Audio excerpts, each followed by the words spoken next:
right to closing bell, South African Arnold Sego. And now, according to EY's latest Africa Attractiveness report, foreign investment projects in Africa have grown by 6.2% from their lowest level in a decade. With more on this and the numbers, I'm joined by Graham Thompson, African Knowledge Lead at EY. Graham, always good to have you on. And this is one of those reports that you actually do look forward to with all this insight. Just give us a sense of the numbers, which regions stick out away from the usual suspects in the East. Sure.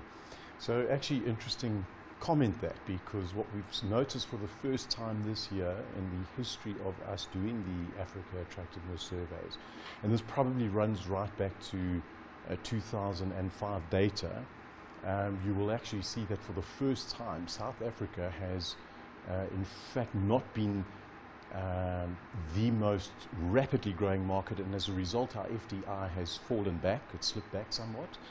And as a consequence of that, what you actually see is that for the first time, FDI is spread across the four regions almost equally. So you've got East Africa on 27% and Southern Africa on 23%. So exactly right, what we are now.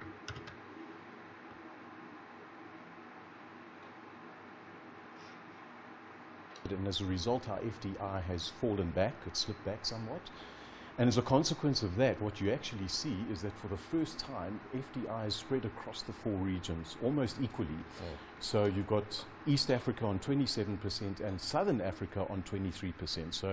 So exactly right, what we are now, you see that the dominance of South Africa relative to the rest of the continent is actually declining due to a host of factors, including the fact that we've been talking about multi-speed growth across the continent for quite a while now, and what that really means is that there's going to be different growth rates in different regions depending on what the dynamics and what the key industries are. So for example, and as you mentioned right up front, East Africa, we've really seen shoot the lights out over the last 7 to 8 to 10 years, growth rates in excess of 5% consistently. Now we saw the same thing in Nigeria up until 2 years ago. Crumbled, yeah, tumbled. Yeah, exactly. But obviously that really was problematic once oil prices start collapsing, and you didn't have a sufficiently diverse economy to offset that. So really just to say that what we have seen is the strong growth in the East, strong pockets of growth in the West, recovering growth in the North after the Arab Spring of earlier this decade.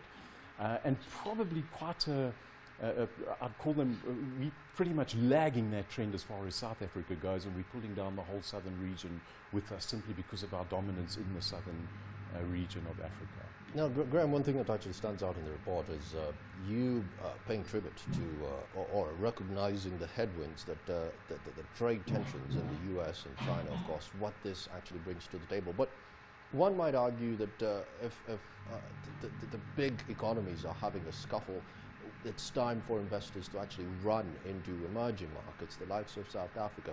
What do you say to this premise?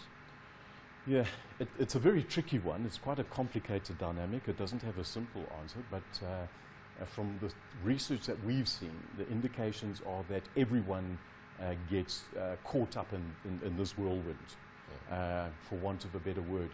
But really, yes, we've already seen that, yes, these two dominant markets really, predominantly involved, and that's obviously the US and China.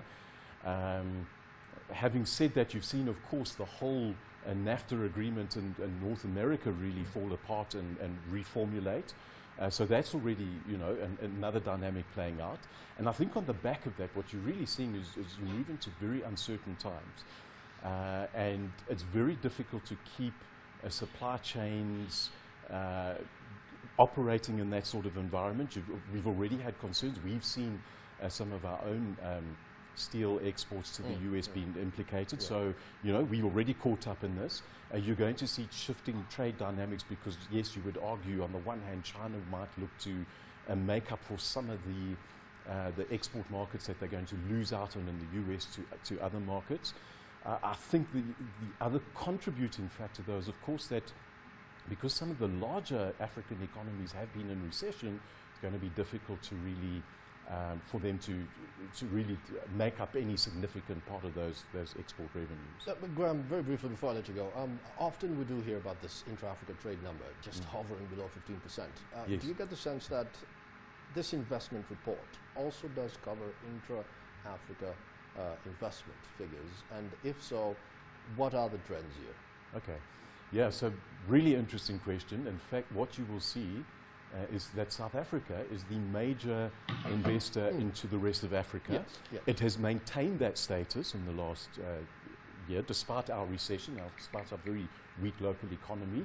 You could argue that corporates were really looking for alternative growth markets given our local difficulties. And so in a sense, that really makes a lot of sense. Now, regarding trade and investment, the two really go hand in hand.